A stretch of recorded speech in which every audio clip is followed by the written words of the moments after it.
Bonjour à tous et bienvenue dans cette nouvelle partie où on va parler d'égalité entre deux polynômes. Alors si vous n'avez pas vu les autres vidéos, n'hésitez pas à vous inscrire sur leonian.net. Alors, commençons par la définition. Donc ici on a deux définitions assez proches et alors il y a une différence subtile entre les deux et il faut bien la comprendre. Alors ici on va dire que les deux fonctions polynômes P et Q sont égales si pour tout x appartenant à R, P de x est égal à Q de x. Donc attention, ici on parle d'égalité entre les fonctions polynômes P et Q. C'est-à-dire les fonctions qui à tout x de R associent P de x et qui à tout x de R associent Q de x, on dit qu'elles sont égales si pour tout x appartenant à R, P de x est égal à Q de x. Donc ça c'est l'égalité telle qu'elle a été définie pour les fonctions. Donc ici, on a une première définition qui, elle, décrit une égalité entre fonctions polynomiales. En réalité, il y a aussi une deuxième égalité qui est vraiment l'égalité sur les polynômes. Et on va dire que deux polynômes P et Q sont égaux si les suites... Oups, il me reste mon réveil. Si les suites qui les définissent sont égales. C'est-à-dire si tous les coefficients AI sont égaux. C'est-à-dire A0 était, enfin, si la suite des coefficients de P, c'est les notes AI, et la suite des coefficients de Q, on les notes BI, ça veut dire que A0 est égal à B0, A1 est égal à B1, A2 est égal à B2, A3 est égal à B3, jusqu'à l'infini, en considérant que au bout après le degré du polynôme P ou après le degré du polynôme Q, bah, ils vont tous être nuls. Donc, ceci entraîne nécessairement un degré de P égal à un degré de Q, et les coefficients des monômes de même degré de P et Q sont égaux. En effet, c'est tous les AI sont égaux au BI.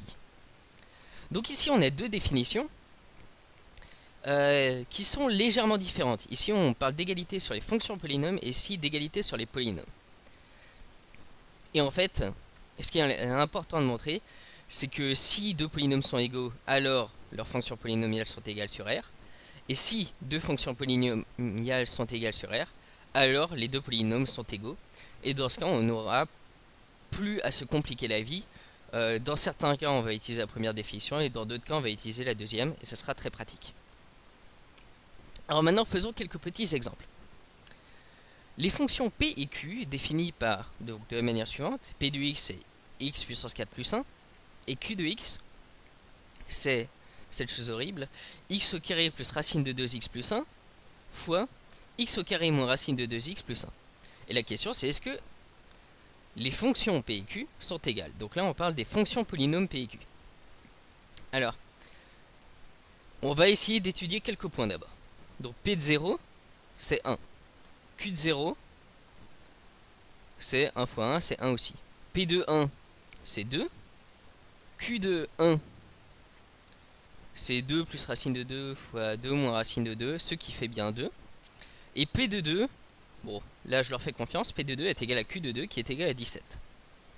Or P et Q semblent égales. Bon, sauf que là c'est... on l'a vérifié que pour quelques valeurs, mais il faut le vérifier pour toutes les valeurs de R.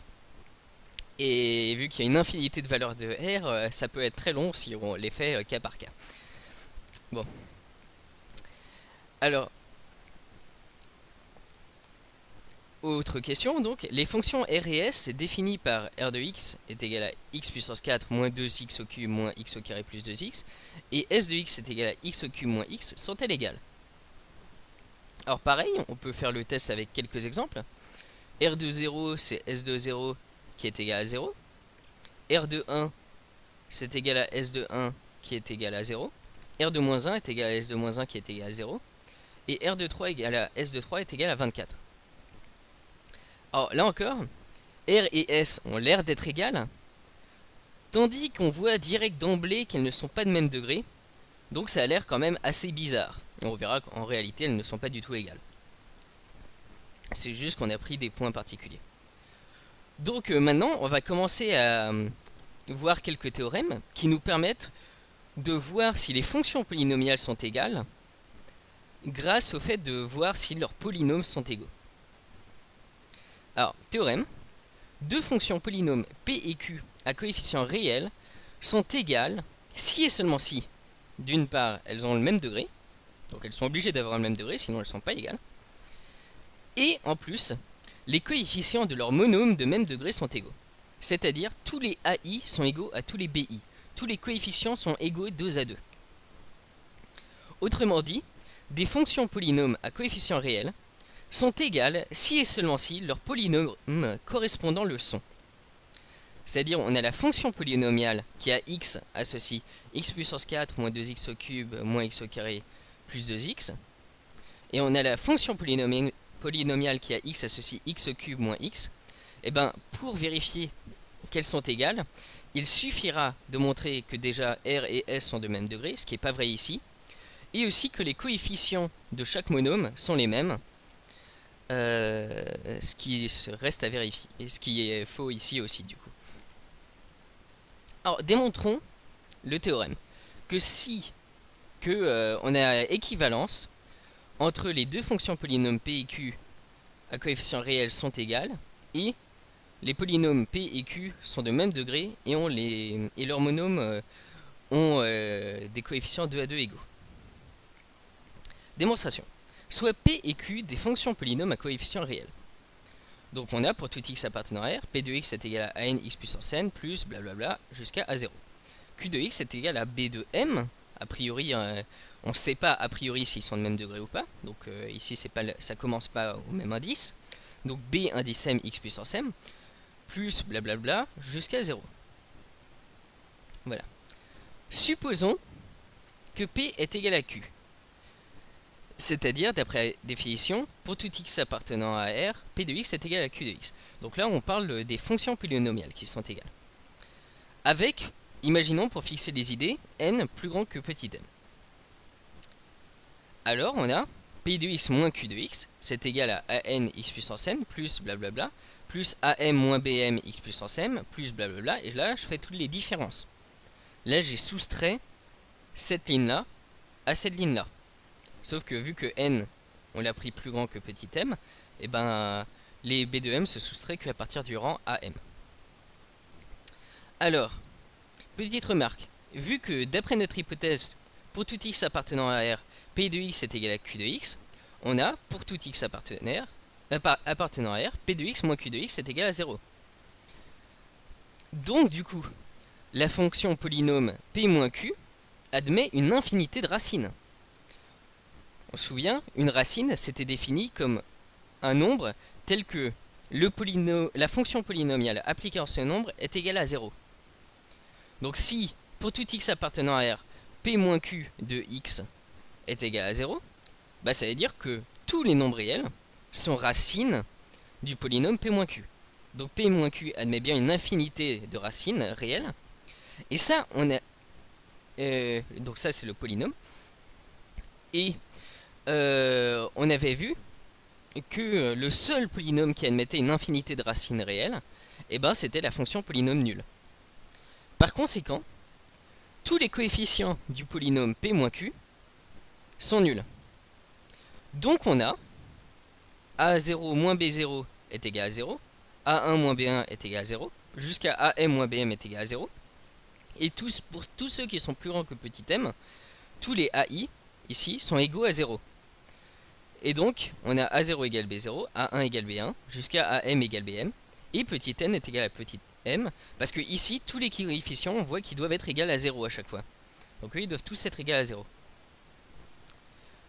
Donc ici, on a montré que si les deux fonctions polynomiales sont égales sur R, alors les coefficients de leur polynôme sont forcément égaux. Alors la réciproque, elle est plutôt évidente, parce que si les deux polynômes ont les mêmes coefficients, et bien quand on écrit la fonction polynomiale, on a les mêmes coefficients et donc on a les mêmes an x puissance n que ce soit pour P et Q. Voilà. Donc la réciproque est assez directe. Donc maintenant qu'on a vu ce théorème, on va faire quelques exemples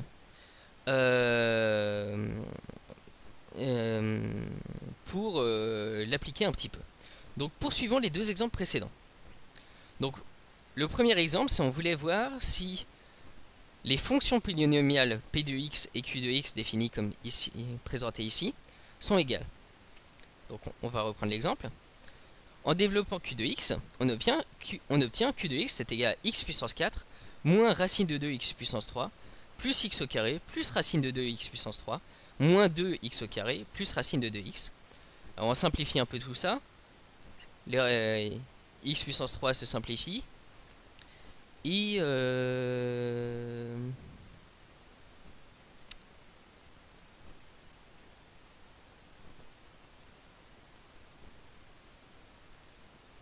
je ne sais pas ce qui se passe.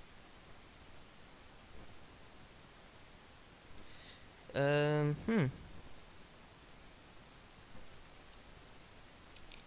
je ne comprends pas très bien comment il simplifie ça, parce qu'il y a du moins x au carré. Donc ici il doit y avoir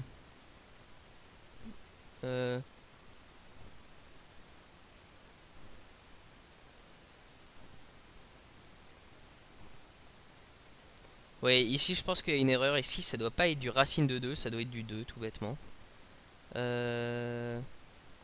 Enfin, soit ici c'est du 2, soit ici c'est du racine de 2. Parce qu'en gros, tous les x au cube se simplifient 2 à 2. Tous les x au carré, là j'ai x au carré moins 2x au carré plus x au carré, donc ça se simplifie. Ensuite, et en fait là, ensuite on a du plus 1. Et le seul terme qu'il nous faut... Ah, attendez, j'ai un petit truc... Voilà. Donc, et ici, tous les termes devant les x. Alors ici, ça se simplifie pas. Enfin, ici, là, ils se sont trompés. Hein, tel qu'ils l'ont écrit, ça se simplifie pas. Parce que j'ai du racine de 2 moins 2. Mais en réalité, je pense qu'il doit avoir une erreur. Qu'ici, il doit avoir soit 2 et moins 2, soit racine de 2 et moins racine de 2. Voilà. Mais bon, je fais confiance à l'exo. Et on va dire que ça, c'est égal à x puissance 4 plus 1. Et donc, dans ce cas, c'est égal à p de x. Et donc, dans ce cas, on obtient que le polynôme q, ses coefficients, bah, c'est les mêmes que ceux du polynôme p. Et dans ce cas, on a bien que pour tout x appartenant à R, p de x et q de x sont égaux. Et donc, les fonctions polynomiales p et q sont égales sur R. Alors maintenant, prenons le deuxième exemple, R et S. Donc R et S ne sont pas de même degré. Donc, on peut directement dire d'emblée qu'elles ne sont pas égales. Alors, si on vous laisse en convaincre complètement, il suffirait de calculer R appliqué au point 2 et S appliqué au point 2. On verrait que les deux valeurs en effet ne sont pas égales. Même si c'était égal sur, sur 3 autres valeurs, je crois que c'était. Voilà. Alors, exercice. Premier exercice, factoriser le polynôme suivant. 3x au cube moins 5x au carré moins x moins 2, sachant que p de 2 est égal à 0.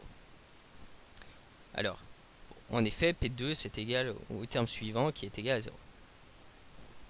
Alors là, essayez de réfléchir 5 minutes et ensuite on continue. Donc je vais continuer maintenant. Donc l'idée ici, c'est on se souvient sur le chapitre sur les racines d'un polynôme, que si 2 est une racine de mon polynôme, ça veut dire que je peux factoriser mon polynôme par le polynôme x-2. Si je peux factoriser ça par x-2, bah ça veut dire que j'ai plus qu'à faire la division euclidienne de ça par x-2 et je l'aurai factorisé.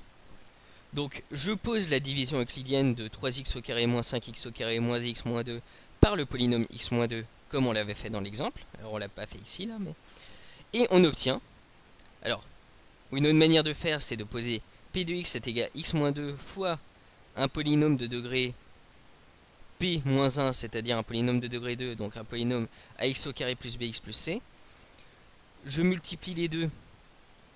J'aurais préféré faire la division euclidienne, mais bon, c'est pas grave, on va le faire comme ça ici. On a posé les coefficients. Donc p de x, on sait que c'est factorisable. Donc c'était forcément égal à un polynôme du second degré fois le polynôme x-2.